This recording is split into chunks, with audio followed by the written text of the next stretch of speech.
Ngapain sih baca Yasin pada malam Jumat? Saya tahu si Ustadz baca Al-Kahfi lebih baik. Tapi memang salah kalau baca surah Yasin pada malam Jumat pada malam Jumat, mohon penjelasannya. Bukan salah kalau seandainya Anda kebetulan baca dari Al-Baqarah sampai akhir, terlintas surah Yasin. Atau Anda memang lagi pengen baca surah Yasin pada saat itu. Yang keliru kalau Anda tentukan setiap malam Jumat baca Yasin. Penentuan sebuah ibadah di waktu tertentu itu butuh dalil, butuh penuntun, gitu kan? Penuntun. Kalau Al-Kahfi jelas ada perintahnya, Kalau ini tidak ada perintahnya, tidak ada hadis yang khusus menjelaskan baca Yasin di malam Jumat. Nah, kalau kita kebetulan mau baca, pengen baca surah Yasin, umum saja gitu, bukan karena ditentukan malam Jumatnya, maka dibaca silahkan. Tapi kalau dihubungkan dengan waktu malam Jumat gitu kan, apalagi dengan tempat tertentu, ini butuh dalil penjelasan, butuh dalil untuk menjelaskan. Jadi sebenarnya tujuannya ikhwas sekalian bukan menyoroti surah Yasinnya, jangan salah faham masalah ini. Tapi saya hanya ingin mengajak kita semua ini kembali kepada kemurnian ajaran Nabi Muhammad SAW. Apa yang beliau tuntun kerjain, yang tidak ada tuntunannya jangan ditambah. Sedangkan yang sudah ada sudah banyak sekali gitu kan. Kalau kita akhirnya pilih Yasin daripada surah Al-Kahfi, berarti kita meninggalkan yang lebih pantas gitu kan. Semestinya begitu. Jadi memilihnya di waktu malam Jumat ini butuh dalil yang menjelaskan. Apa yang baik dilakukan menurut Islam apabila mau pindahan atau sudah pindahan rumah? Apa perlu diadakan syukuran untuk pengajian? Setahu saya tidak usah, nggak perlu. Jadi tidak pernah ada riwayat disebutkan untuk Nabi SAW baru bangun Masjid Nabawi atau Masjid Kuba, kemudian buat acara syukuran. Belum ada sebenarnya itu.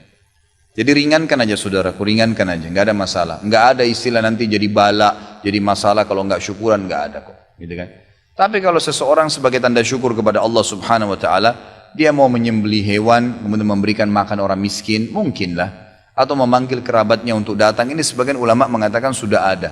Tapi jangan dianggap bagian daripada syariat ya, karena tidak pernah disebutkan riwayat Nabi SAW pada saat tinggal di rumah beliau, atau beliau menikah dengan istri yang baru, beliau pada saat poligami, lalu beliau belikan atau siapkan rumah untuk istri yang barunya, kemudian dirayakan, tidak ada. Waktu Nabi SAW menikah dengan Sofiyah, waktu menikah dengan Zainab, mantan istrinya Zaid bin Harithah, itu kan, beliau SAW menyiapkan tempat, kemudian untuk rumah Zainab, kemudian beliau mengundang sahabat untuk makan saja pada saat itu, karena ada momen walimanya, ya. Ada memang perintah untuk memberikan makan orang kalau sedang acara pernikahan. Lalu kemudian Nabi SAW sudah selesai, sahabat bubar sudah selesai. Nggak ada momen khusus merayakan karena pindah rumah. Itu makan pun makannya karena diperintahkan. Kata Nabi SAW kepada Abdurrahman bin Auf, pada saat beliau sudah pakai baju baru, kata Nabi SAW, ada apa Abdurrahman? Kayaknya kau sudah berubah keadaan kamu. Dia bilang, iya Rasulullah, saya baru menikah dengan wanita Ansar. Kata Nabi SAW, apa yang kau kasih? Dia bilang, saya kasih segumpal ya, gumpalan emas gitu kan. Lalu kata Nabi SAW, awlim walau bisyad, iklanin walaupun dengan seekor kambing saja, artinya undang orang, tapi acara perkawinan gitu kan. Kalau pindah rumah nggak ada hadis yang menyebutkan masalah itu. Apakah mengadakan kegiatan yasinan atau membaca yasin bersama-sama tiap malam Jumat dibolehkan? Coba kita simak bagaimana jawaban majelis tarjih ketika kita mengadakan yasinan tiap malam Jumat. Jawaban di sini cukup panjang. Saya harapkan bapak-bapak cukup bersabar, meskipun sudah agak malam kita akan baca fatwanya. Jawaban majelis tarjih tentang pertanyaan yasinan tiap malam Jumat secara bersama-sama. Kami belum menemukan nas-nas yang sahih dan makbul yang dapat dijadikan dasar untuk menetapkan hukum tentang membaca yasin bersama-sama yang diadakan pada malam Jumat. Jadi majelis tarjih menjawab, kami belum menemukan nas-nas yang sahih dan makbul yang dapat dijadikan dasar untuk menetapkan hukum tentang membaca yasin bersama-sama yang diadakan pada malam Jumat. Demikian pula dasar bahwa hal itu pernah diperintahkan oleh Allah Subhanahu wa taala atau diperintahkan oleh Rasulullah sallallahu alaihi wasallam mengerjakannya, atau juga belum pernah diperintahkan Rasulullah sallallahu alaihi wasallam mengerjakannya, atau beliau sendiri juga belum pernah mengerjakannya. juga belum ditemukan dasar bahwa di antara sahabat sendiri pernah melakukannya. Dan Rasulullah Shallallahu Alaihi Wasallam mengetahui perbuatan sahabat tersebut, itu tidak ada. Artinya, menurut Majelis Tarjih di sini bahwa belum menemukan dalil yang sahih.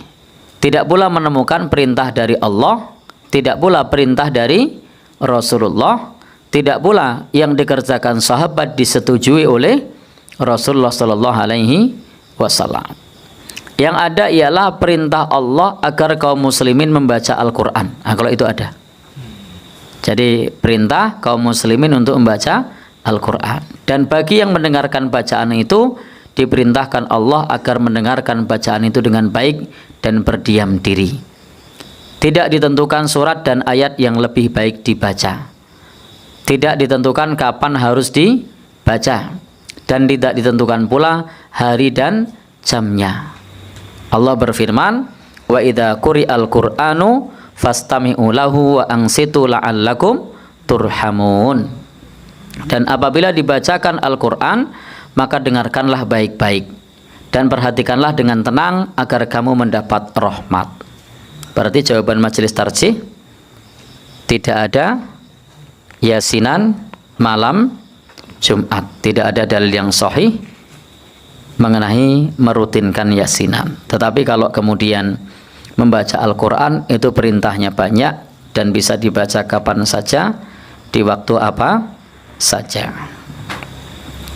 Pada ayat yang lain Allah Subhanahu wa taala menerangkan cara membaca Al-Quran dan kapan saat-saat yang terbaik membacanya. Seperti yang ada di dalam surah Al-Muzammil.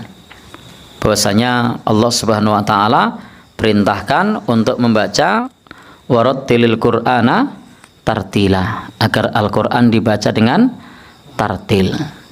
Maka dari surah Al-Muzammil kita dapat mengambil kesimpulan membaca Al-Qur'an yang paling baik itu setelah lewat tengah malam, karena pada waktu itu keadaan telah sepi, orang sedang tidur nyenyak, sehingga dapat membacanya dengan khusyuk. Ayat-ayat tidak menentukan mana ayat mana yang paling baik untuk dibaca. Dan hendaknya membaca Al-Quran dengan tartil, maksudnya membaca dengan perlahan-lahan, agar kemudian dapat diresapi dan juga berusaha untuk mengamalkannya, memahami ayatnya. Tentu saja ini semua dilakukan sesuai dengan kemampuan dan tingkat pengetahuan si pembaca. Sehingga si pembaca pun harus berusaha meningkatkan kemampuan membaca dan memahami bacaannya. Maka dari kata tartil ini juga dapat dipahami bahwa tidak baik membaca Al-Quran dengan cepat asal cepat tamat, tanpa ada usaha untuk memahami isinya. Jadi kalau kita baca Al-Quran, berusaha untuk direnungi, untuk diresapi, atau bahasa lainnya adalah melakukan tadabbur Al-Quran. Jadi bahasa yang lain adalah melakukan tadabbur Al-Quran. Tadabbur itu merenung. Jadi Al-Quran itu direnungkan. Baik. Jawaban masih panjang, langsung kita simpulkan. Kesimpulan menurut fatwa tarjih ini. Dari keterangan tersebut dapat diambil kesimpulan bahwa membaca surat Yasin bersama-sama pada malam Jumat bukan sunnah Rasulullah Shallallahu Alaihi Wasallam. Jadi apa kata fatwa tarjih? Bukan sunnah Rasulullah Shallallahu Alaihi Wasallam. Berarti membaca Yasinan malam Jumat menurut Majelis Tarjih dan Tajdid yang ada di dalam buku Tanya Jawab Agama itu bukan sunnah Rasulullah dan tidak ditemukan nas-nas yang sahih dan makbul yang dapat dijadikan dasar untuk menetapkan hukumnya. Yang ada dasar hukumnya ialah membaca Al-Quran dengan tartil, merenungkan, baik sekali membaca Al-Quran lewat tengah dan baik sekali membaca Al-Quran lewat tengah malam. Bila tidak demikian, maka Al-Quran itu mudah hilang dalam ingatan orang yang kurang memperhatikan ajarannya. Artinya Al-Quran untuk kita renungi. Baik, itu sekedar kutipan dari fatwa tarjih. Ternyata kita penting di dalam mengamalkan sesuatu itu berdasarkan kepada dalil. Baik, kemudian persoalan tentang yasinan. Yasin itu kan baca surat Yasin. Yasin itu bagian dari Al-Quran. Sepanjang tidak kemudian dihususkan Yasin misalnya, saya pengen Yasin yang lainnya tidak baik misalnya, maka mohon maaf, kalimat menghususkan kepada Yasin dengan menepikan ayat yang lain itu yang tidak benar. Kalau baca Yasinnya nggak ada masalah. Ibu mau Yasinan silahkan, mau Baqarahan silahkan, mau Ali Imranan silahkan, mau Maidahan silahkan, nggak ada masalah, silahkan. Mau baca-baca sepanjang yang baik-baik. Jadi di situ pelajari, baca isinya, pahami artinya dan amalkan dalam kehidupan kita. Malam sekarang baca Yasin, besok misalnya baca Ali Imran, besoknya Al-Maidah, nggak ada masalah, silahkan. Yang penting dalam bacaan-bacaan itu ada kebaikan-kebaikan, sepanjang tidak menepikan ayat-ayat yang lainnya. Atau misalnya kalau saya baca Yasin, rezeki saya bisa lebih mudah. Atau kalau saya baca Yasin, saya bisa terbang misalnya kan? Jadi saingan sama burung. Nah itu yang kalimat-kalimat itu yang kita hindari. Silahkan keluarkan karena setiap ayat Quran ada fadilahnya, keutamaan-keutamaannya.